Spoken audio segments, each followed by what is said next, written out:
Bonsoir à tous, je suis ravie d'être là avec vous pour cette deuxième soirée de l'Université de la vie. Je suis Cécile, la responsable nationale des Vita Jeunes. Nous avons vu lors de la première séance que la vie traversait différents temps. La vie in utero, l'enfance, la puberté, la fertilité. Ce soir, nous allons aborder des sujets plus difficiles tels que la maladie, la douleur, la souffrance, la mort. Ces sujets-là nous font peur, mais nous allons ensemble essayer de changer de regard. Pour cela, nous accueillons Marie Vincelot, secrétaire générale d'Alliance Vita.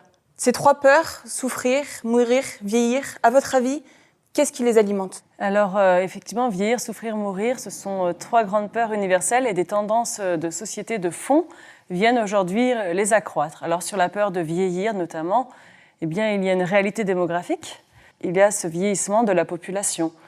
Aujourd'hui, en fait, on voit que les baby-boomers arrivent à un âge avancé. Par exemple, ceux qui sont nés en 1945, ils auront 85 ans en 2030. Et on voit ainsi que le nombre de personnes qui à 85 ans ou plus, il continue d'augmenter jusqu'en 2050. Et en 2050, ils seront 5 millions. Et c'est aussi le cas des personnes dépendantes, parce que voilà, l'espérance de vie augmente, mais pas forcément en bonne santé. Et ainsi, en 2050, on aurait près de 3 millions de personnes âgées dépendantes contre 2 millions actuellement. Eh bien, toutes ces personnes âgées, la vulnérabilité de ces personnes, elle nous renvoie finalement à nos propres peurs, à celle de se retrouver seule, de peser sur ses proches. Sur la peur d'être maltraité, il y a notamment le livre Les Fossoyeurs de Victor Castanet qui a levé le voile sur ce qui se passe dans certains EHPAD, des cas de maltraitance possibles. Et puis, il faut voir aussi les conséquences du vieillissement sur toute la société, et notamment sur ceux qu'on appelle les aidants, c'est-à-dire les personnes qui s'occupent d'un proche en perte d'autonomie. Ça peut être les enfants, le conjoint. Eh bien, il faut voir que toutes ces politiques qui privilégient le maintien à domicile, elles auront des conséquences forcément importantes et elles vont solliciter de plus en plus ces proches aidants. Et du coup, pour vous, qu'est-ce qui vient particulièrement alimenter la peur de souffrir en fin de vie, qui semble très présente chez nos contemporains ? Eh bien, qui n'a pas connu dans son entourage une personne qui a été mal prise en charge en fin de vie ? Effectivement, il y a un droit inscrit très tôt pour la France en 1999 de bénéficier pour chaque Français qui en a besoin des soins palliatifs. Mais aujourd'hui, en fait, seul un Français sur deux qui en a besoin a accès aux soins palliatifs. La France a été pionnière pour l'inscrire dans la loi, mais en fait, elle ne se situe aujourd'hui qu'au 15e rang des pays de l'OCDE pour sa densité de son offre de services en soins palliatifs spécialisés. Face à cela, eh bien, certains sont tentés de faire évoluer la loi vers l'euthanasie ou le suicide assisté. En fait, c'est quand même un paradoxe, puisque aujourd'hui, on n'a jamais fait autant de progrès pour soulager la douleur.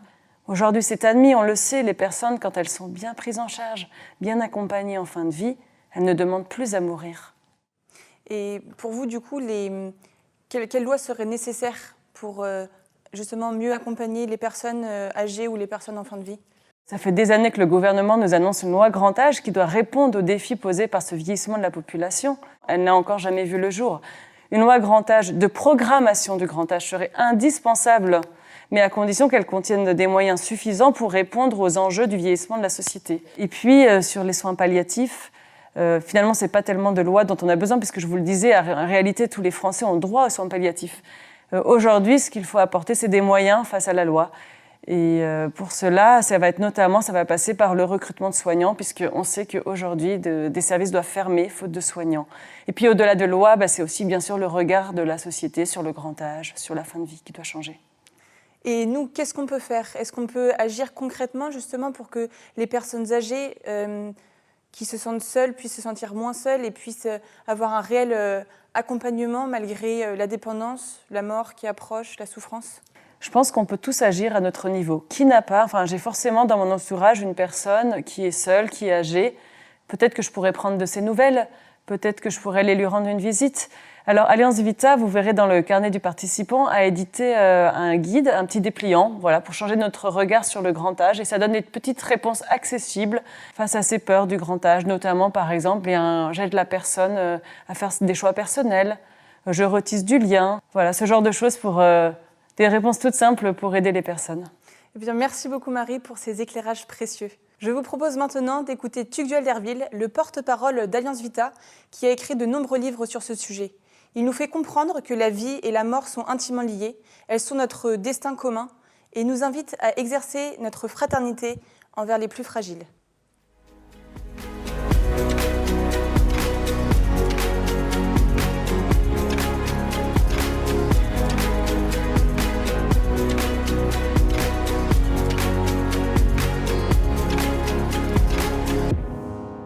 La mort. Ce sujet est si sensible que nous n'en aurons jamais fini. Je vais creuser avec vous ce commun de l'humanité pour tenter de mieux l'apprivoiser. Tous les vivants meurent, c'est une loi du cosmos, mais nous, êtres humains, sommes les seuls à savoir que nous allons mourir, et cela change tout. Des animaux sont doués de sensibilité, mais aucun ne se sait mortel. La perspective de leur mort ne transforme pas les animaux comme elle nous transforme. Ils n'en discutent pas comme nous le faisons à l'instant. Pour nous, c'est un événement majeur, un mystère, une source de peur, mais aussi une clé de notre humanisation. Les anthropologues voient d'ailleurs dans les rites funéraires la marque la plus spécifique de l'humanité. Examinons d'abord à quel point la vie et la mort corporelle sont d'inséparables communs qui stimulent la fraternité. Nous autres humains les recevons en héritage. Nous recevons la vie gratuitement, livrée avec ce corps que nous sommes, et en même temps, nous recevons dans ce même cadeau la mortalité. Hannah Arendt l'appelait le sceau de l'existence humaine. C'est comme un tatouage indélébile que nous déchiffrons petit à petit quand, depuis l'enfance, nous croisons la mort, celle notamment d'un animal familier. Vie et mort vont donc ensemble comme deux faces inséparables d'une même médaille, celle de la fraternité. Car être né et devoir mourir nous appelle à nous reconnaître semblables. Tous issus d'une mystérieuse conception où notre vie a pris corps dans le corps d'une femme. Nous avons tous fait irruption dans une enceinte maternelle, bardée des gènes paternels. Heureusement, le corps de notre mère a fait preuve d'une tolérance immunologique. Il nous a accueillis au lieu de nous rejeter comme un corps étranger. Puis, à notre naissance, la culture du soin nous a gardés de la mort qui rôdait. Nés fragiles et dépendants, nous avons bénéficié d'une solidarité vitale. Nous avons survécu, parfois grâce à la médecine. Au fond, nous sommes tous des rescapés. Dans la France du XVIIIe siècle, près d'un enfant sur deux ne passait pas 5 ans. Depuis peu, au regard de l'histoire humaine, nous mourrons en principe à un âge avancé. Notre rapport à la mort en a été bouleversé. Car ensuite, en grandissant, nous nous fortifions jusqu'à nous rêver totalement autonomes. En embrassant toutes les facettes de la vie, nous exorcisons l'idée de la mort. Nous négligeons son risque. Nous entreprenons, et c'est heureux, des projets familiaux, professionnels, sociaux, sans imaginer leur fin. Bref, nous tentons de conquérir un bonheur terrestre, et la plupart d'entre nous reportent à plus tard cette question de penser la mort. Elle sait pourtant se rappeler à nous. Nous côtoyons des personnes fragiles, nous apprenons des tragédies, nous enterrons des amis. Chaque mort agit comme une piqûre de rappel. Toi aussi, tu mourras. Se jouant des inégalités, la mort se présente comme un entonnoir ultime où nous allons tous passer. C'est un commun de l'humanité. Mourir est, si l'on y réfléchit, le seul verbe que je peux conjuguer au futur, sans risque de démenti. Je mourrai, nous allons tous mourir. Alors que la vie éloigne les membres d'une même famille, la mort inéluctable finit par les rapprocher. Et la faucheuse, comme on l'appelle parfois, n'oubliera personne. Je mets cette perspective devant nous sans vouloir nous brusquer. Récemment, au sein d'un groupe de couples mariés, j'ai posé cette évidence. Sauf accident, la moitié d'entre nous va se retrouver veuf ou veuve. Cela a jeté un froid, suivi d'un rire collectif. Oui, car la mort de l'être cher a quelque chose d'irréel, d'impensable. Même si mariage rime avec veuvage, ce n'est évidemment pas l'idée qui domine le jour de la célébration. La mort est tabou, évacuée. Pourtant, elle a beaucoup à nous apprendre. Je pense au conseil d'Épictète. Que la mort et l'exil et toutes les autres choses qui paraissent terribles soient tous les jours devant tes yeux, surtout la mort, et tu n'auras jamais de pensée basse. Dans certaines cultures, la mort fait encore partie de la vie. Telles ces communautés villageoises du Mexique qui perpétuent un étrange rite mortuaire qui met la mort devant les yeux. 3 ans après l'inhumation, à la fête des morts, Les proches d'un défunt ouvrent son cercueil, en sortent les ossements et les nettoient délicatement, en parlant à leur défunt, tout cela en présence des enfants. Puis ils réenterrent ces restes dans une boîte. Renouvelé chaque année, ce rituel exprime la continuité entre les vivants et les morts et entretient la mémoire familiale. Au christianisme médiéval sont apparus les memento mori. Cette formule latine signifie « souviens-toi que tu vas mourir ». Elle désigne la représentation réaliste de la mort dans les œuvres religieuses. Têtes de mort, ossements, voire squelettes complets, peints ou sculptés. On les trouve surtout au pied des crucifix et sur les monuments funéraires. Il nous indique que viendra l'heure de notre mort. Non pas pour désespérer, mais pour mieux vivre, lucidement, sagement, humblement. Rappel de la brièveté de notre existence terrestre et encouragement à mener une vie vertueuse. Cette stimulation de la vie par la conscience de la mort transcende les religions. Le psychiatre Viktor Frankl affirmait que nous devrions vivre comme si c'était la deuxième fois. Lui dont la vie s'était réorientée après avoir survécu au camp de concentration. Il prolonge là une pensée attribuée à Confucius. Chaque homme a deux vies. La seconde commence quand il réalise qu'il n'en a qu'une. Et c'est vrai, vous l'avez sûrement noté, une transformation s'opère chez ceux qui ont frôlé la mort. Tout en savourant leur vie et les choses simples, ces rescapés accordent souvent une plus grande attention aux autres. De même, côtoyer des personnes dépendantes, accompagner des patients en fin de vie, participer à des funérailles, consoler les endeuillés, tout cela nous appelle à goûter la vie de façon plus juste, en mortel, à nous protéger d'un excès d'activisme ou de distraction. Lorsqu'il était devenu très malade, notre ami Gilles Herrière-Dubreuil, cofondateur du courant pour une écologie humaine, nous répétait « Il faut passer d'un monde d'objets à un monde de relations ».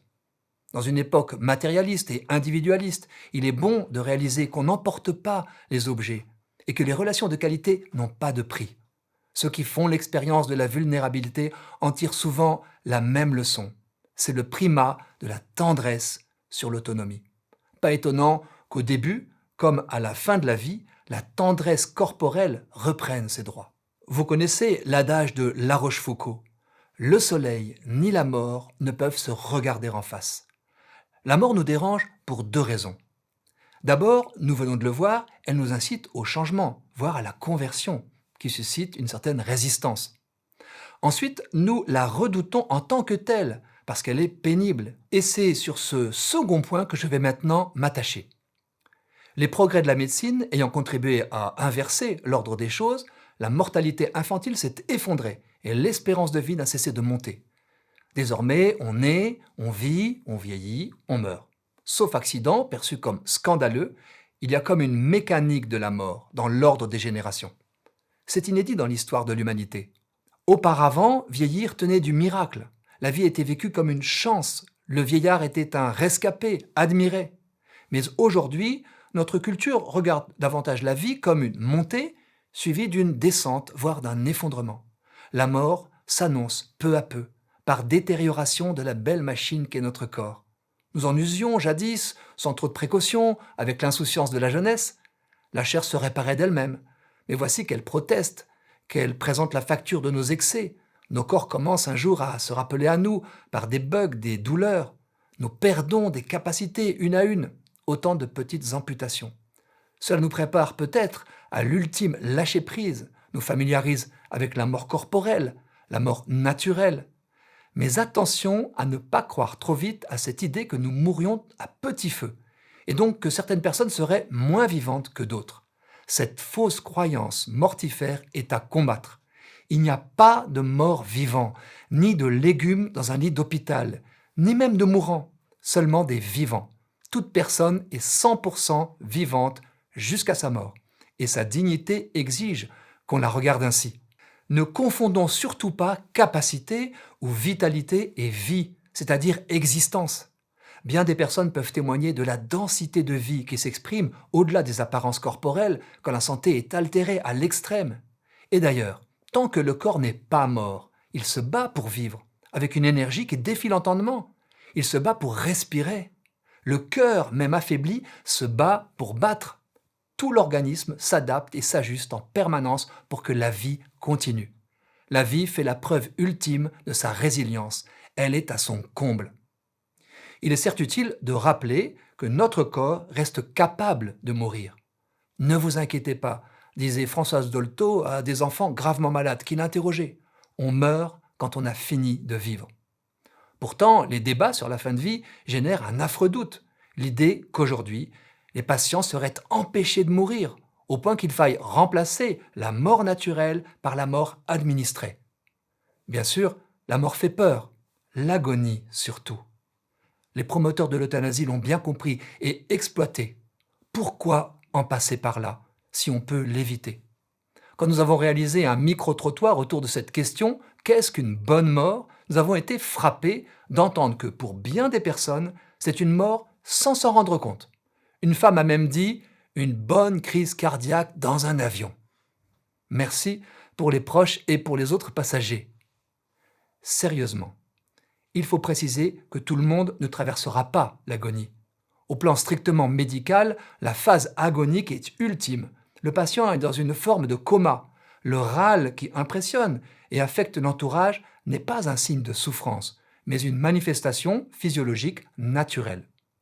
Mais prenons le mot agonie dans un sens plus large, celui des derniers jours où la conscience est pour certains en éveil. La philosophe Blandine Imbert, investie dans le mouvement des soins palliatifs, éclaire ces moments poignants et les réhabilite dans son livre « Vivre la mort ».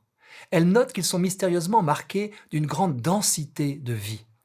Les multiples dépouillements qu'impose la perspective de la mort peuvent être comparés à ce que subit un oignon qu'on épluche.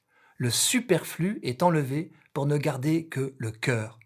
Tout se passe comme si, débarrassée progressivement de toutes ces peaux mortes, la personne devenait elle-même, plus elle-même que jamais. Celui qui se laisse ainsi dépouiller vit à la fois un consentement à ce qu'il éprouve et un engagement personnel, que Blandine Imbert décrit par une expression du philosophe Paul Tillich, le courage d'être. Épreuve pénible, mais aussi sentiment d'exister pleinement.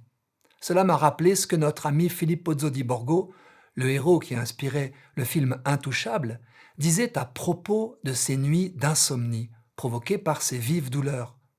En respirant, je jouis d'exister. Au fond, le dépouillement à l'approche de la mort peut devenir un chemin de vie où épreuve et joie indicible peuvent coexister. L'expérience de ceux qui se rendent présents auprès des personnes qui meurent le corrobore. Il se passe là des moments qui marquent les mémoires. Des nœuds se dénouent. Ce sont des instants précieux où l'on peut, selon les mots du professeur Jean Bernard, non plus ajouter des jours à la vie, mais toujours ajouter de la vie aux jours. Mais comment ajouter de la vie à l'approche d'une mort? Alors qu'envisager notre mort nous a fait prendre conscience de la fraternité, l'approche de la mort d'autrui nous appelle à exercer cette fraternité. J'esquisse 2 pistes. D'abord, se rendre présent. Une présence de qualité vient d'une attention intérieure, paisible et confiante. La paix intérieure est contagieuse. 3 mots, je suis là. Une main posée sur une main valent mieux qu'un long discours, même s'il ne faut pas hésiter à dire ce que l'on a sur le cœur. Ensuite, le patient a besoin de notre patience. À l'heure du contrôle et de l'accélération générale, la mort nous apprend à consentir à l'imprévisible. On risque de passer à côté de l'essentiel si l'on s'agite, se culpabilise ou se révolte, ou encore si l'on se projette dans la situation de l'autre. Écoutons plutôt celui qui va mourir s'exprimer par son langage corporel ténu. Son heure sera la sienne, pas forcément celle qui m'arrange, pas forcément celle où je serai là. Mourir se situe finalement sur une ligne de crête où se rencontre un consentement passif à l'imprévisible, personne ne peut décider du moment, et un lâcher-prise mystérieux, volontaire, actif, comme un dernier acte de pleine vie. Les proches peuvent l'encourager par leur amour et leur détachement. Sans rien nier de ce qu'il a d'éprouvant, l'ultime parcours vers la mort peut être vu comme un triple chemin. Chemin difficile et douloureux, mais aussi chemin d'accomplissement et de lumière. Chemin de la personne vers son cœur profond, dépouillée de tout ce qu'elle n'emportera pas. chemin de purification et d'accomplissement des relations humaines, car chacun devra continuer sa route de son côté, sans plus rien pouvoir ni prétendre posséder de l'autre. Et enfin, chemin en vue du grand passage, vers le mystérieux ailleurs, sans retour, dont on peut pressentir la lumière.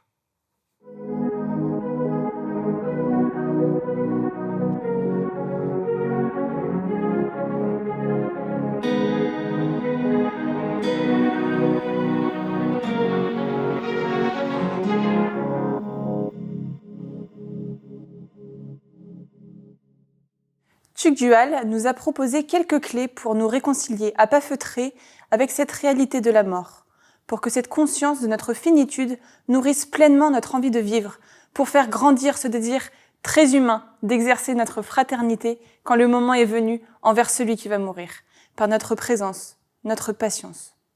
Nous allons maintenant accueillir une jeune et très dynamique médecin gériatre, Alix Duroux.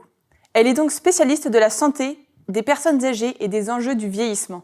Elle va nous inviter à changer de regard sur cette étape de la vie, le vieillissement, qui concerne évidemment particulièrement nos corps.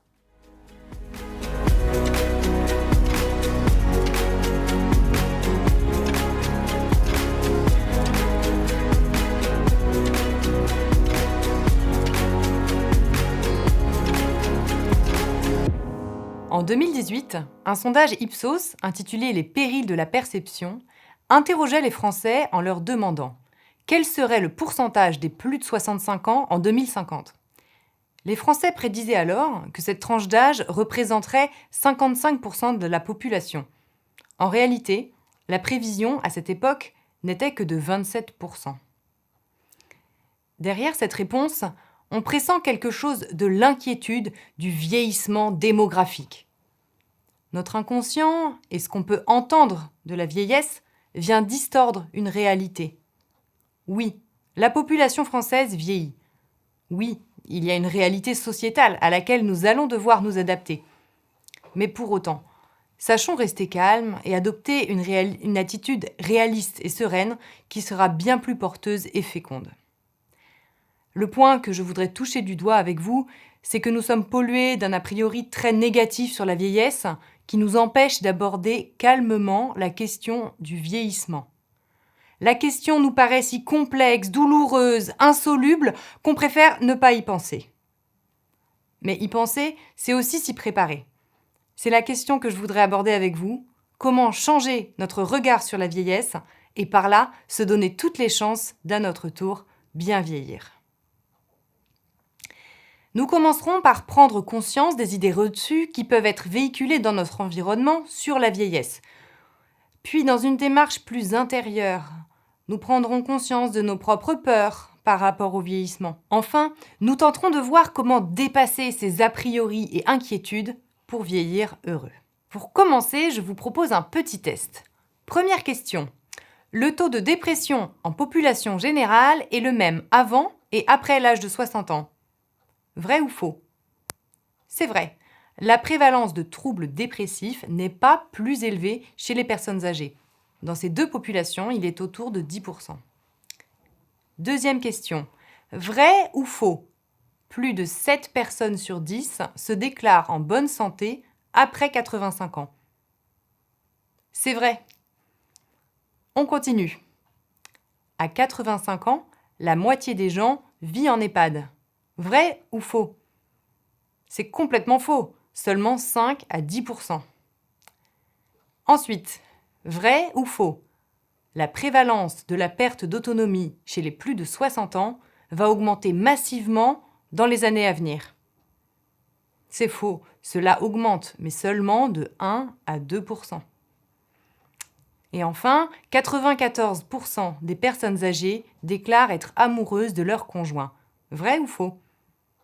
C'est vrai. Après avoir regardé ces quelques chiffres, nous allons tenter de comprendre pourquoi nos esprits conscients peuvent être biaisés par des courants moins conscients. Jérôme Pellissier, docteur en psychogérontologie, l'exprime quand il rappelle que nous vivons dans une société où la mort est cachée. Or, les personnes âgées sont associées à cette impensée. La société est très centrée sur des valeurs comme la performance, la jeunesse, la rapidité, avec le modèle de l'humain surpuissant prenant soin de lui. Le très vieux nous met donc mal à l'aise si on veut maintenir cette illusion. Fin de la citation. J'aime bien la franchise avec laquelle il évoque le très vieux qui nous met mal à l'aise. Cet inconfort presque honteux nous invite à descendre en nous-mêmes pour comprendre nos peurs, nos répulsions qui peuvent nous empêcher d'aller à la rencontre de ce très vieux. Ce très vieux qui sera un jour un proche, un ami, un voisin ou nous. Il est possible qu'après que je vous ai répété plusieurs fois les mots « très vieux », une image soit apparue dans votre imagination. En tout cas, moi, là, je vois un vieil homme. Alors, je vous laisse quelques secondes pour regarder cet homme ou cette femme apparu dans votre imaginaire. Il dit quelque chose de ce que spontanément, vous vous représentez de la vieillesse, en tout cas là, maintenant. Et je vous invite à l'accueillir sans jugement. Est-il dans un lit, debout avec une canne? Est-il seul, maigre, endormi, agité? Est-il effrayant, attachant, encombrant? Il a peut-être un visage connu, aimé. Notre rapport à la vieillesse est coloré par notre histoire, des personnes âgées que nous avons rencontrées, de nos peurs, plus ou moins conscientes. Il y a la peur de ne plus séduire, d'être un poids, de dépendre des autres, physiquement ou financièrement. Il y a la peur de perdre la tête, de vieillir en maison de retraite, d'être isolé, de mal mourir ou même de mourir tout court. Sans parler des deuils, bien réels. Deuil d'un conjoint aimé, deuil d'un lieu de vie où résonnent tant de souvenirs, deuil de la capacité à marcher, à voir, deuil d'un statut social. Si vous ne l'avez jamais fait, je vous invite à prendre un moment pour réfléchir à ce qui vous fait le plus peur. Face à ça, plutôt que de se paralyser ou se figer ou avancer à reculons vers le grand âge, eh bien, laissons plutôt ces peurs nous enseigner, nous réajuster, nous transformer.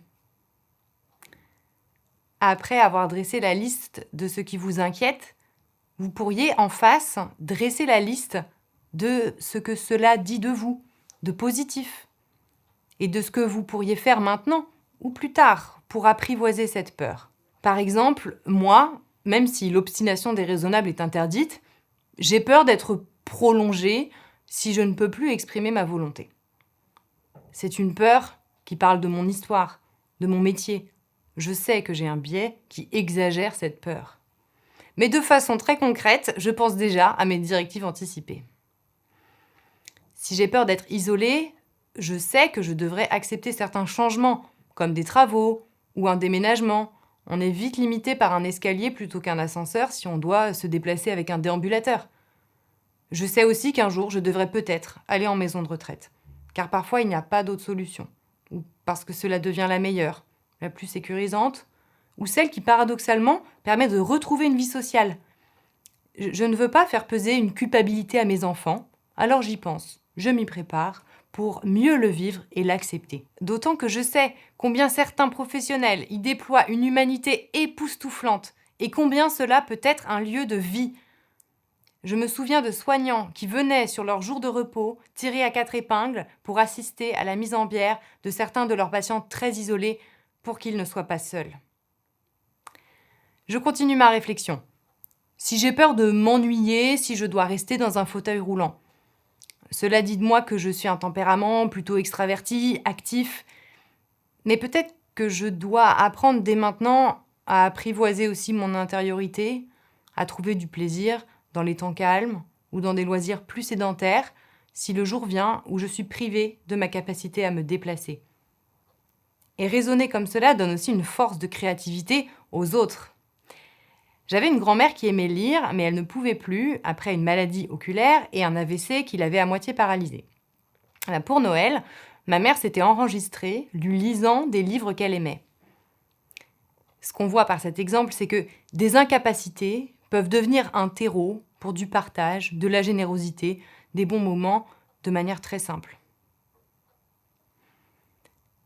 Je réalise la chance immense que j'ai de travailler auprès de personnes âgées.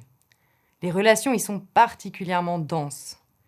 Cela m'aide aujourd'hui pour aborder sereinement avec vous le vieillissement. À travers mon expérience, je constate 2 choses. Qu'on peut vieillir heureux et que cela ne dépend pas de notre dépendance, de notre état cognitif ou de notre niveau social. Bien sûr que ces données comptent, mais j'aurai toujours un contre-exemple à vous citer. Et là encore, je pense qu'il faut tordre le cou à cette idée tarte à la crème que vieillir est un naufrage. Il y a des souffrances qui s'immiscent, c'est vrai.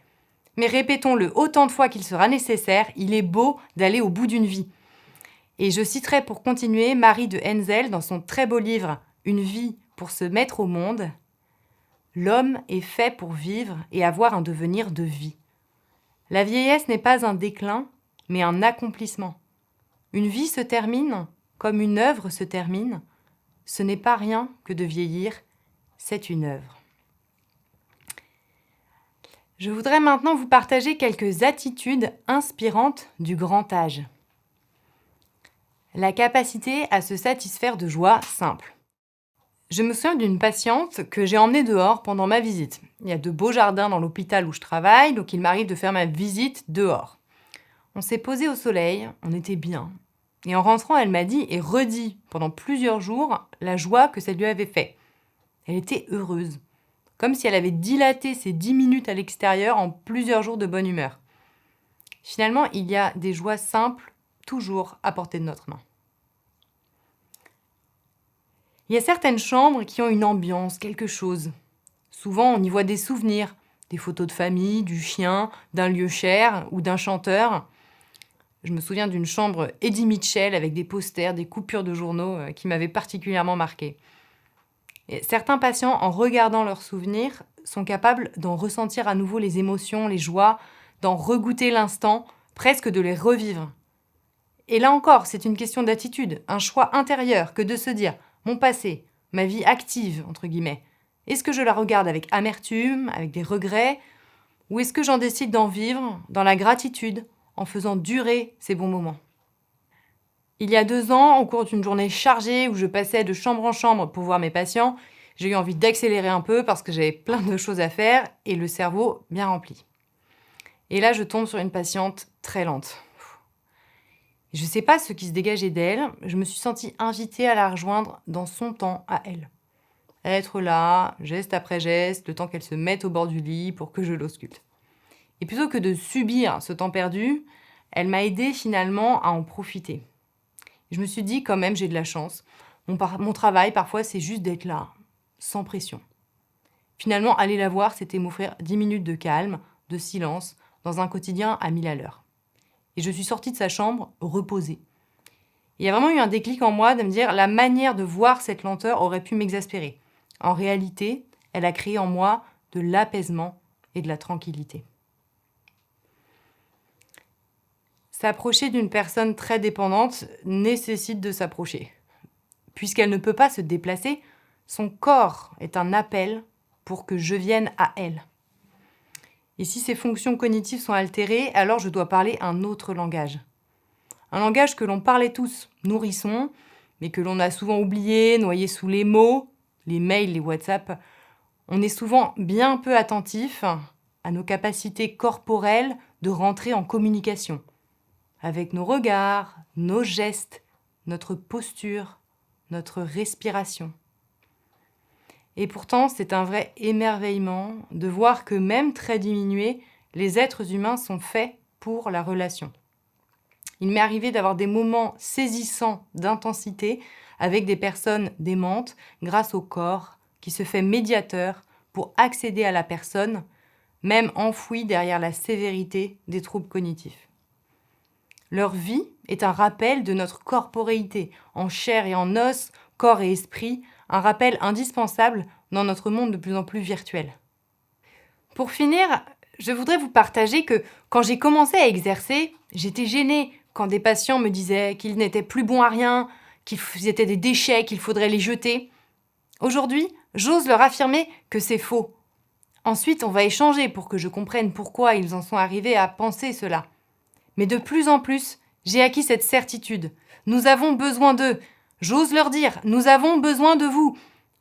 On fait parfois à nos aînés le reproche de la dépendance, alors même que vivre, c'est développer de l'interdépendance. En réalité, ce qui compte à la fin, c'est l'amour. Et je crois que c'est le message le plus puissant que nous envoie la vieillesse. Ce qui rend heureux, à la fin, c'est d'être aimé et d'avoir aimé. Contemplons à nouveau le vieil homme que vous avez vu tout à l'heure. Approchons-nous de lui maintenant qu'il est un peu moins effrayant. Contemplons son regard. Plongeons-nous dans ses yeux. Et je vous souhaite désormais d'y voir ce que nous disait Victor Hugo. Le jeune homme est beau, mais le vieillard est grand. Le vieillard qui revient vers la source première, entre aux jours éternels et sort des jours changeants. Et l'on voit de la flamme aux yeux des jeunes gens, mais dans l'œil du vieillard, on voit de la lumière.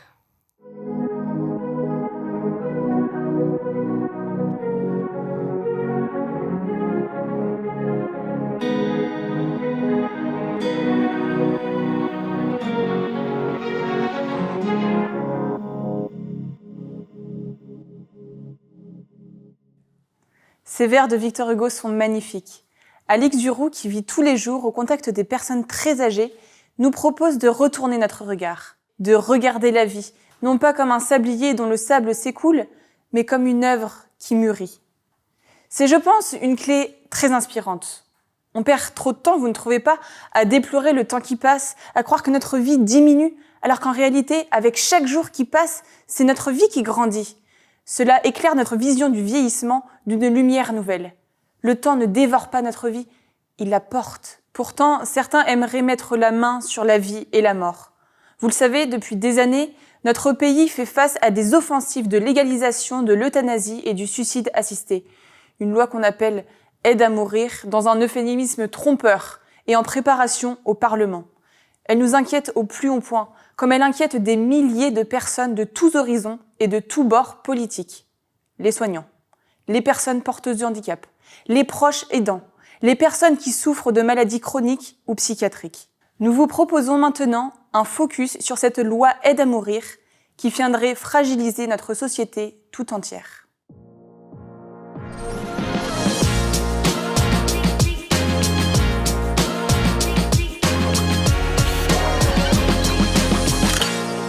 Dans le débat actuel sur la fin de vie, les partisans de l'euthanasie avancent régulièrement cet argument « c'est ma vie, j'en dispose comme je veux ». Mais est-ce aussi simple ? Est-ce juste permettre à une personne de choisir le moment de sa mort ou de considérer qu'elle fait ce qu'elle veut de son corps ? En réalité, cette proposition de loi va contre le progrès inscrit dans notre devise républicaine de liberté, égalité, fraternité. La liberté, ce n'est pas avoir plus de choix, c'est aussi de pouvoir refuser les choix truqués. La demande de suicide assisté ou d'euthanasie est souvent l'expression d'un sentiment de solitude et d'abandon. Mais quelle liberté, pour la personne elle-même, si la société lui fait sentir qu'elle est devenue un poids, et si on la laisse croire qu'elle n'a le choix qu'entre souffrir ou se supprimer ou être supprimée. Bien sûr qu'elle n'est alors pas réellement libre de son choix, et la mort lui retire toute liberté. Ensuite, exiger la légalisation de l'euthanasie, c'est exiger que la société s'organise pour l'administrer. Quand on crée un droit pour une personne, on crée une obligation pour d'autres, et toute une chaîne de personnes seront réquisitionnées pour administrer la mort. Quelle liberté pour les soignants s'ils refusent de contribuer à donner la mort car cela heurte leur conscience. Et quelle liberté pour les familles. En Belgique, Tom Mortier a appris par un coup de téléphone de l'hôpital que sa mère avait été euthanasiée.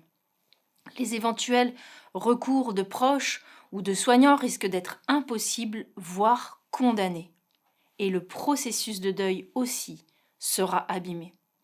Vous voyez, au nom d'une liberté absolue pour quelques-uns, c'est beaucoup d'autres libertés qui risquent d'être perdues.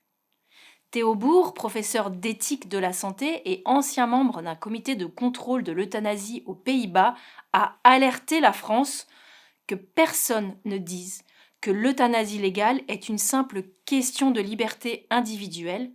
Elle envoie un message selon lequel il vaut mieux que certaines personnes cessent d'exister. Le cynisme de cette liberté ne peut être sous-estimé.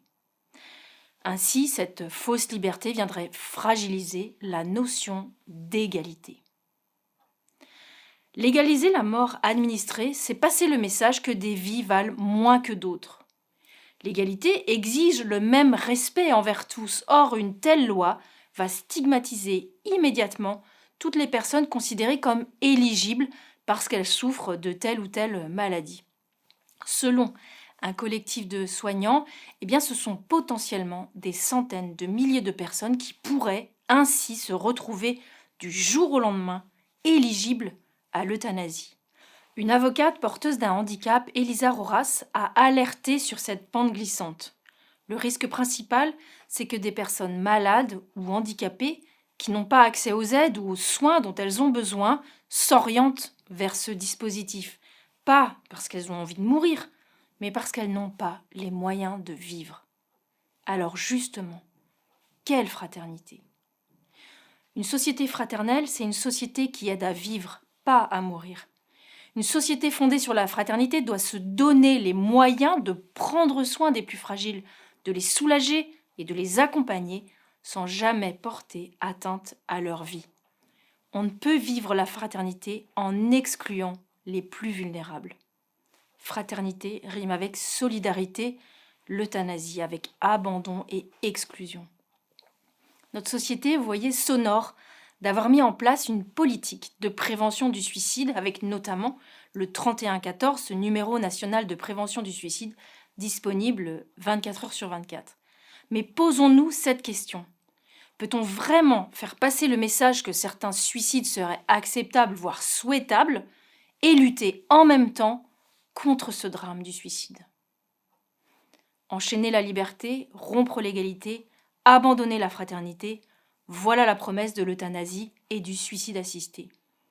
Il faut bien comprendre qu'une loi ne se contente pas d'interdire ou d'autoriser. Elle exprime ce qu'une société juge important et elle vient transformer en profondeur les mentalités. Les exemples étrangers montrent cette pression que créent de telles lois sur les sociétés tout entières. Théobourg l'a affirmé pour son pays. La légalisation met en mouvement une dynamique qui change toute notre société. Philippe Pozzo di Borgo, le héros du film Intouchable, le disait aussi. Présenter le suicide ou l'euthanasie comme une sorte d'évidence qui s'impose dès lors qu'on se trouve souffrant ou diminué ne fait que soumettre à un stress intense tous ceux qui sont encore valides. En accordant l'euthanasie à quelques-uns, on pointe du doigt tous ceux qui sont ou qui pourraient être plus tard dans la même situation. On crée de nouvelles pressions et discriminations. Et jusqu'où ? Certains promoteurs de l'euthanasie appellent déjà de leur vœu à aller de plus en plus loin, l'ouvrir aux personnes démentes, aux prématurés. Alors soyons lucides. Cette loi poussera d'abord les plus faibles à s'y résigner. On dira « c'est leur droit, c'est ce qu'ils veulent », au risque que plus tard, ceux qui ne le veulent pas y aient droit. Prendre soin des personnes vulnérables, des malades et des mourants est sans doute le critère ultime de notre humanisation. C'est un impératif d'humanité et de fraternité que de soulager la souffrance et d'offrir à chacun une fin de vie pleinement accompagnée, plutôt que de l'interrompre par un geste létal. Il n'existe pas de dérive de l'euthanasie. L'euthanasie est une dérive. Et quand la loi l'interdit, comme le suicide assisté, elle vient en réalité protéger toute la société.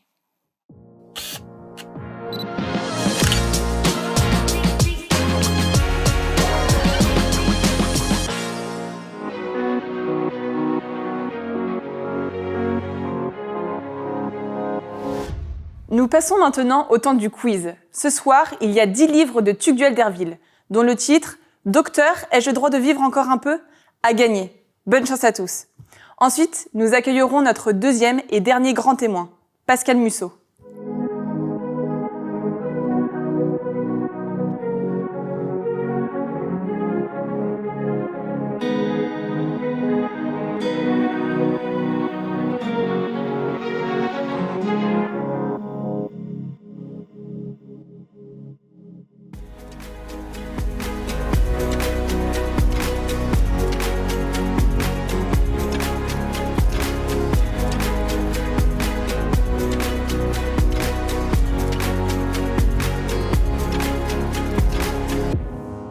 Pascal Musso, bonsoir. Bonsoir. Alors, vous êtes médecin en soins palliatifs depuis de nombreuses années, depuis l'époque des pionniers, mais vous êtes également formé en douleurs chroniques et puis titulaire d'un master de philo. Merci beaucoup d'être avec nous ce soir comme témoin.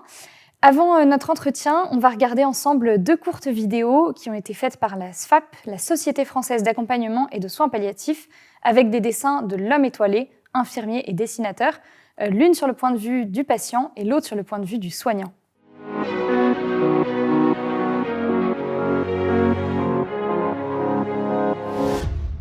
Mes derniers instants de vie ont été particulièrement précieux. J'écrivais les dernières lignes de mon histoire. À chaque instant, ce soignant était là, avec toute l'équipe des soins palliatifs, pour prendre soin de moi, pour soulager mon corps et apaiser mon cœur, pour me rappeler que la fin de ma vie, c'était encore ma vie, c'était pleinement ma vie. Je suis un soignant en unité de soins palliatifs. Ce sont toujours les mêmes questions. Quand ? Comment ? Des interrogations qui ne connaissent qu'une seule réponse. Je l'ignore. On observe, on surveille, on guette les symptômes du déclin. On accueille les inquiétudes, on accompagne, on soulage. Et on continue de célébrer la vie, toujours, dans les moindres détails. Une blague amusante, un air de musique, un soin relaxant, un petit café et une madeleine, une partie de Scrabble ou un tour dans la cour. On parle de la vie, de ce qu'elle a été, de ce qu'elle est à présent et de ce qu'elle sera ensuite. On nourrit la fragile relation de confiance entre les 2 étrangers que nous sommes. Il compte sur moi. Et si je ne peux rien lui garantir, je peux au moins lui promettre que je serai là, toujours. Une main tendue, une main qui soutient, réconforte, caresse, console et soulage. Ensemble, nous cheminerons à travers les paradoxes de ces derniers instants de vie. Ces moments où il désirera vivre plus que jamais. Ces instants où il se sentira prêt à accueillir la mort. Les soins palliatifs, une médecine qui accompagne la vie avec la maladie et permet à chacun de partir sereinement, sans souffrir, entouré des gens qu'il aime. Plus d'infos sur osonsvivre.fr.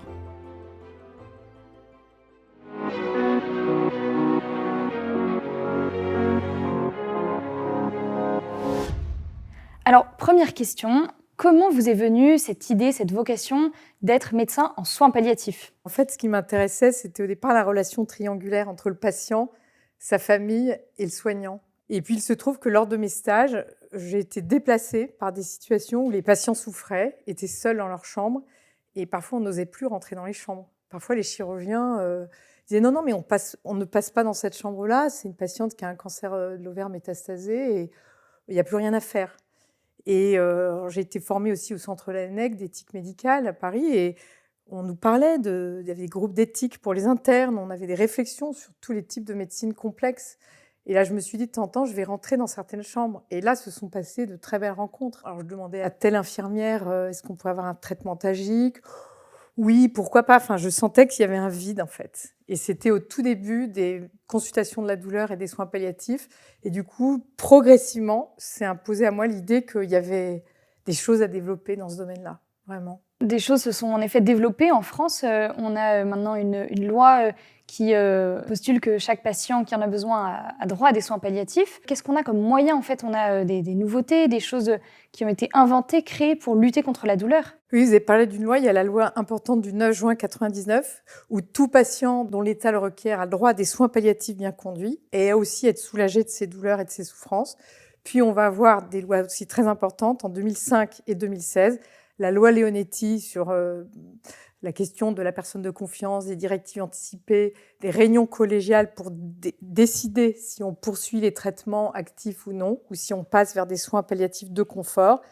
Puis la loi de 2016, la loi Claes-Leonetti, qui va évoluer vers la possibilité d'une sédation profonde et continue maintenue jusqu'au décès, qui va peut-être nous poser réellement des questions difficiles au quotidien. Mais en tout cas, pour dire que depuis le début où j'ai commencé dans les années 80, 90, beaucoup de choses se sont mises en place pour accompagner les patients, réellement.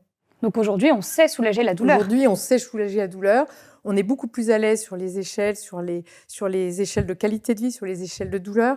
Les médicaments ont progressé. Aujourd'hui, par exemple, on fait des rotations d'opiacés, des rotations de morphine. Par exemple, on commence avec une morphine classique, puis on peut donner d'autres molécules. Il y a des patchs, il y a des pompes à morphine. On peut vraiment... ce qu'on appelle rotation, c'est qu'on peut faire tourner les médicaments afin de trouver le moins d'effets secondaires, de donner le moins d'effets secondaires possible, de mieux soulager le patient. On a aussi des blocs anesthésiques, des blocs locaux régionaux. On a vraiment de plus en plus de possibilités et elles sont mieux enseignées. Donc oui, le traitement de la douleur, c'est essentiel. Aujourd'hui, on ne doit pas laisser quelqu'un souffrir atrocement parce qu'on ne peut plus penser. On veut que tout s'arrête lorsqu'on souffre atrocement. Et les patients qui sont atteints de maladies graves disent que tout s'arrête. À ce moment-là, endormez-moi.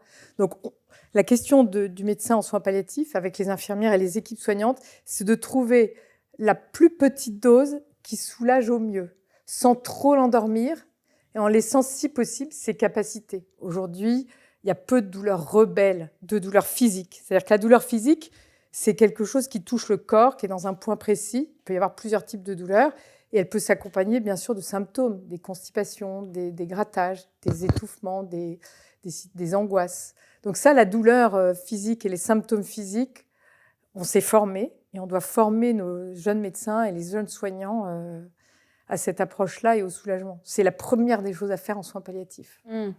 Mais les soins palliatifs, évidemment, prennent en compte la personne dans son intégralité. Donc, il y a la douleur physique et puis ce qu'on appelle la souffrance qui l'englobe. Comment est-ce que vous y répondez ? Et c'est ce chapitre qui est très important en soins palliatifs.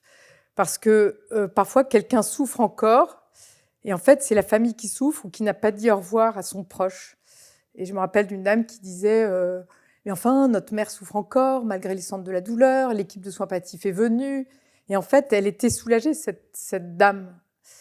Et c'est sa fille qui souffrait de perdre sa mère, ou elle souffrait que son frère n'était pas encore venu lui dire au revoir. Donc en fait, la souffrance existentielle, c'est tout ce qu'on a besoin d'accomplir avant de lâcher prise et de partir. Et ça, c'est un chapitre énorme en soins palliatifs. J'ai parlé tout à l'heure de la relation triangulaire. On ne peut pas accompagner un patient sans faire attention aux survivants, ceux qui vont rester. En fait, on passe plus de temps, en tout cas en tant que médecin. L'infirmière s'occupe beaucoup du corps du malade. L'aide-soignante touche le corps, fait les toilettes et c'est extrêmement précieux, ainsi que les auxiliaires de vie, que les kinés, que la psychologue. Mais le médecin doit aussi poser des paroles pour la famille qui a des questions. Ça va durer combien de temps ? Est-ce qu'il sera là encore à Noël ou à Pâques ? Est-ce qu'on va l'endormir ou pas ? Donc, il y a des questions. Et la temporalité est quelque chose de capital en soins palliatifs. Parfois, si le patient a plusieurs enfants, ils peuvent être dans des temporalités extrêmement différentes. Donc, il y en a un qui dit « C'est bon, j'ai dit au revoir à mon père, il faut que je retourne travailler à Marseille. Docteur, quand est-ce que ça s'arrête ?» Et puis l'autre qui dit « Mais j'ai encore tellement de choses à lui dire. Est-ce que vous pourriez le prolonger un peu ?» Donc, en fait, nous avons des questions qui sont très différentes. Et ça, ce chapitre, il est énorme. C'est-à-dire qu'on passe beaucoup plus de temps sur la dynamique familiale que ne peuvent en passer, par exemple, des cancérologues ou des médecins neurologues, par exemple. Vous avez parlé aussi de l'endormissement, la sédation. Est-ce qu'il y a des cas où peut-être vous endormez pas le patient pour qu'il puisse vivre des choses ? Oui, alors la question de la sédation, c'est une question importante. Les gens croient que sédation, c'est endormir et il ne se réveillera pas. Ça, c'est ce que la loi de 2016 permet, la sédation profonde et continue, maintenue jusqu'au décès. Si le patient a une maladie incurable, très grave, donc avec une espérance de vie courte, s'il souffre atrocement, ou en tout cas de manière intolérable pour lui, lui pense que sa souffrance est trop importante, et que tous les moyens ont été entrepris pour le soulager. Tous les moyens, ça veut dire un médecin douleur ou soins palliatifs, une équipe attentive, des soins adéquats, qu'il n'y ait pas un escar qui soit malodorant et très gênant à vivre. Ça veut dire tous les moyens mis en place, y compris psychologiques, voire bénévoles et kinés. Et si le patient, malgré tout ça, réellement réclame à être endormi, parce que dès qu'il se réveille, il souffre trop, alors on peut faire une sédation. Mais il faut rappeler qu'il y a 10 types de sédation. Des sédations courtes, proportionnées. Par exemple, quelqu'un qui risque de saigner. Si quelqu'un saigne, on peut l'endormir, le temps de faire un pansement et de voir que son saignement s'arrête. Soit il ne saigne plus et on poursuit les soins, soit il va mourir de cette grave hémorragie, mais il va mourir, si possible, apaisé ou endormi. Quoique, si le patient dit « ne m'endormez pas », on a eu ce cas-là un jour, il faut le respecter. S'il veut mourir réveillé, en prenant la main de sa fille ou de son fils, c'est son choix. Il faut faire toujours attention à ne pas projeter sur le patient ce qu'on aimerait pour nous-mêmes. C'est du cas par cas. Il n'y a pas une recette avec telle sédation pour les malades. Il y a vraiment...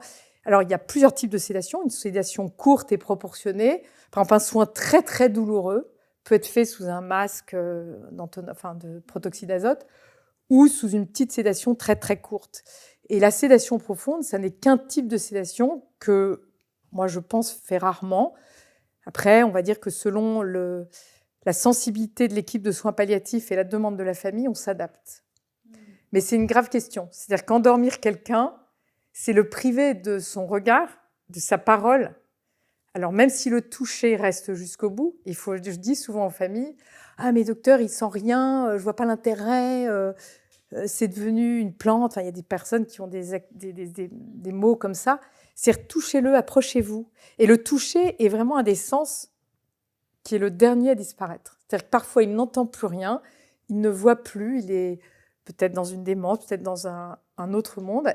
Il sent, il a une perception émotionnelle de ce qui se passe dans la pièce. Et parfois, je dis aux familles qui sont angoissées, qui attendent que ça se passe, mais approchez-vous. En fait, plus les proches ou les soignants sont détendus, plus le patient va être détendu. Il y a vraiment, le patient a une intelligence émotionnelle, il sent la tonalité de ce qu'on a à l'intérieur de nous. Donc, c'est pour ça que la question, bien sûr, la douleur doit être notre premier axe d'approche, mais ensuite, il y a le vécu intérieur de chacun. Et du coup, la sédation, en fait, souvent, si on accompagne les gens et qu'on soulage symptôme après symptôme, un étouffement, une douleur, un escarre, une constipation, une angoisse, un trouble du sommeil, le patient est plus calme normalement. Il est moins douloureux dans son corps. Et c'est vrai que le mot « je souffre » est le même pour dire « j'ai mal » ou « je souffre de manière existentielle ». Alors à nous de démêler, c'est quoi cette souffrance en fait ? Comme une pelote de laine emmêlée, commençons par chercher un des bouts et délicatement, si vous tirez dessus, ça va aggraver le problème en fait. Votre pelote va être de plus en plus serrée. Et donc essayons de sortir un fil d'une certaine couleur, puis une autre couleur, et nous allons voir que petit à petit, et en équipe bien sûr, on va essayer d'arriver sur plusieurs axes. Et la douleur est toujours mêlée à des types de souffrances. Une souffrance sociale, je perds mon boulot, je peux plus être chef de famille comme je l'étais. Une souffrance psychologique, mais enfin pourquoi c'est pas juste ? Pourquoi moi j'ai cette maladie-là ?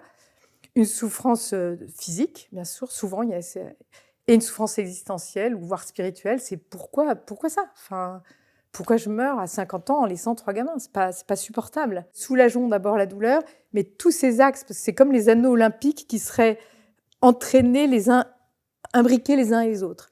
Donc, c'est pour ça qu'on est plusieurs métiers et qu'il faut essayer de soulager à plusieurs avec toutes ces approches-là. Et à ce moment-là, la souffrance est moins forte. Moi, je vois qu'il y a à la fois quelque chose qui se fait pas à pas, petit à petit, quand vous démêlez cette pelote de laine, et une grande créativité dont on ne se doute pas forcément quand on est proche, quand on n'est pas encore soi-même concerné, ou même si on est concerné et qu'on n'est pas pris en charge en unité de soins palliatifs ou dans une structure dédiée. Oui, vous voulez dire, on n'imagine pas tous les aspects qu'il y a derrière. Et parfois, alors il faut dire que les demandes des familles évoluent. Il y a 30 ans, les demandes des familles, c'était « docteur, il ne faut pas qu'il souffre ». Et c'est vrai que là, vous me l'avez posé cette question, la douleur, on a progressé dans l'approche de la douleur, les moyens techniques, l'hypnose, la psychologie, l'accompagnement. Donc ça, on a progressé réellement. Donc les demandes des familles, c'était « docteur, il ne faut pas qu'il souffre, je ne veux pas voir ma mère souffrir en fin de vie, c'est pas supportable ». Et c'était légitime. Aujourd'hui, la demande se déplace. Docteur, il faudrait qu'il dorme parce que c'est trop long. Nous vivons dans un temps où tout s'accélère. Or, le temps de l'agonie est un temps suspendu qui est toujours aussi lent, en fait. Sauf si, effectivement, on met des doses de médicaments intensives. Et donc, je milite pour... Les soins palliatifs résistent, en fait, à ce temps d'accélération. Et ce patient qui a besoin de dire au revoir à ses proches, il lui faut le temps de lâcher prise, le temps de mourir. Donc, cette temporalité, ce temps suspendu de l'agonie, il est extrêmement... Parfois, il n'y a pas d'agonie. Les gens meurent vite d'un symptôme aigu qu'on doit soulager. Mais parfois, ça dure un peu. Et je parlais tout à l'heure de la demande des familles, c'est pas facile pour eux de vivre ce temps-là. Et nous avons à leur apprendre à être auprès d'eux, parfois sans... Voilà, mettez-vous à côté de lui. Vous pouvez prendre une revue ou un livre. Vous n'êtes pas obligé de parler. Oui, mais elle ne me répond pas, elle ne comprend plus rien. Elle ne sait même plus qui je suis. Vous êtes là. Et puis par moment, la patiente ou le patient va ouvrir un œil. Ah, ma fille est là, je peux être tranquille. Donc en fait, c'est vraiment, on passe beaucoup de temps à apprendre aux familles à être, à exister auprès du malade. Et alors, apprenons-leur à être en fait à côté, à être dans une pure présence, j'ai envie de dire. Alors pour les familles, c'est pas toujours facile. Les patients sont pas tous dans des unités de soins palliatifs dédiées. Comment est-ce qu'on peut faire? Est-ce qu'on peut appeler nous-mêmes une équipe de soins palliatifs? Oui, bien sûr. Les familles peuvent appeler pour une aide, pour le vécu de leurs proches. Ils peuvent demander aux spécialistes de cancérologie ou de neurologie, nous voudrions rencontrer une équipe d'accompagnement et de soins palliatifs, que ce soit une équipe mobile ou une HAD, une hospitalisation à domicile qui a des compétences en soins palliatifs, ou demander un séjour en unité, c'est-à-dire dans un service fixe, ou dans des lits dédiés. Il y a des hôpitaux qui ont des lits dédiés où il y a une démarche palliative avec des référents formés, un lien avec l'équipe mobile. Mais parfois, les familles nous disent « mais on aurait voulu vous rencontrer plus tôt, on ne le savait pas ». Et souvent, on pense les soins palliatifs trop tard, comme si c'était vraiment lorsque tout a échoué, les chimios, les rayons, la chirurgie, alors on appelle les soins palliatifs. Or, je voudrais dire qu'on peut le faire plus précocement et que l'équipe mobile vise à une démarche palliative plus en amont. Et plus on fait une démarche progressive, plus la famille peut avoir deux versants. Un versant curatif d'action et de soins actifs médicaux et en même temps des soins d'accompagnement. Et on a une très belle étude qui a montré aussi que dans le cancer du poumon, qui est pourtant un cancer grave, lorsqu'on fait une approche de soins de support, donc de soins palliatifs précoces, on a une amélioration de la qualité de vie, c'est notre métier de soulager, et une augmentation de la durée de vie. Alors, pour conclure cet entretien, j'aimerais vous demander, après toutes ces années auprès de patients en soins palliatifs, qu'est-ce qu'ils vous ont appris? Qu'est-ce que ces accompagnements vous ont appris? Est-ce qu'ils ont fait changer votre regard sur le vieillissement, la mort, la fin de vie? C'est vrai que ça éprouve. Accompagner l'autre me touche, m'éprouve, et en même temps me fait rendre compte de la préciosité de la vie. Un jour, en sortant de l'hôpital, sur mon vélo, ça glissait, il pleuvait, il faisait noir, j'avais pas de lumière. Je me suis dit, mais tu te mets en danger, tu n'as pas le droit. Alors qu'un de tes patients qui a 28 ans, donc ton âge, meurt d'une maladie très grave qu'on ne sait pas guérir. Donc la question de la vie est précieuse. Et en même temps, toutes ces années de fragilité, de traversée. En fait, on traverse ensemble et il y a des choses magnifiques qui peuvent se dérouler. C'est-à-dire que j'ai souvenir aussi de cas où une fille qui était en rupture totale avec sa mère, j'ai tout fait pour l'appeler. J'ai dit, donnez-moi le numéro de son employeur, son téléphone, etc. On ne savait pas comment la joindre. Et elle est revenue un jour. Elle a toqué à la porte de sa chambre lorsque j'étais dans la chambre. Et il y a eu des retrouvailles, et avec des moments intenses pour la famille. Donc en fait, ça m'apprend que les liens, parfois, ils sont rompus, et nous pouvons être des médiateurs. Et ça, ces liens qui sont vécus, les familles nous remercient énormément, parce qu'ils disent, vous ne pouvez pas vous savoir combien ce moment a été riche pour moi. Donc en fait, ça nous apprend que les liens, qu'ils soient distendus ou rompus, on peut essayer de les retisser, de les relier, et que ça change l'apaisement. En fait, ça, pour les survivants, pour ceux qui restent, il y a quelque chose de réparé. On peut avoir vécu une mauvaise relation avec son père ou sa mère, mais vivre un temps extrêmement fort de réparation vers la fin de sa vie.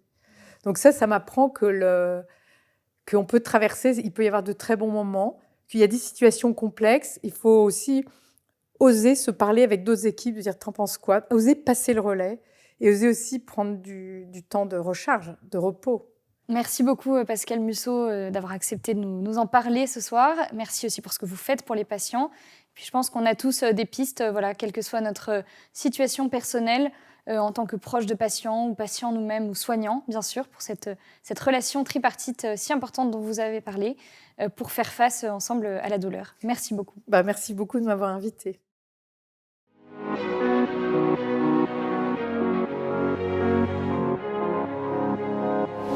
Ainsi se termine cette deuxième séance, Vivre encore. Elle vous aura peut-être un peu remué, chamboulé, éclairé. Avec Vita, on est au cœur des sujets les plus sensibles, ceux qui touchent à la vie humaine. Rendez-vous la semaine prochaine pour la troisième et dernière partie intitulée « Faire corps », qui nous permettra de comprendre ensemble le phénomène de l'addiction, réfléchir aux enjeux du don d'organes et nous conclurons la soirée et la formation aux côtés du philosophe et écrivain Fabrice Adjadj. Bonne soirée et à bientôt.